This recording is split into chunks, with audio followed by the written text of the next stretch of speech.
informatika fanidan ko'zga attestatsiyaga tushgan savollarni ko'rib o'tamiz. Shaharlar orasidagi yo'llar sonini topishimiz kerak. Demak, bunda A shahardan L shaharga S shaharni kesib o'tuvchi nechta yo'llar borligini topishimiz kerak. Demak, bizga S'dan o'tish majburiy. S shahardan o'tmaydigan yo'llarni hisobga olmaymiz. Demak, hisoblab boshlaymiz. Demak, 1 ga bitta yo'l kelgan, C ga B dan kelgan, A dan kelgan, demak ikkita yo'l. Endi D ga B bilan C dan kelyapti.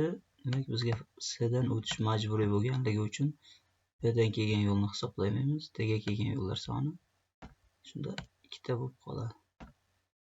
Ikkita, demak, E ga ham ikkita yo'l kelyapti.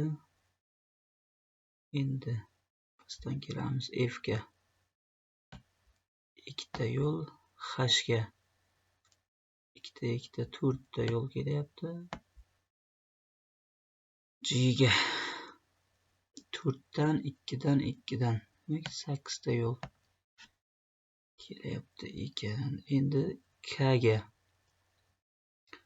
8 bilan 2 dan kelyapti 10 ta. 10 ta.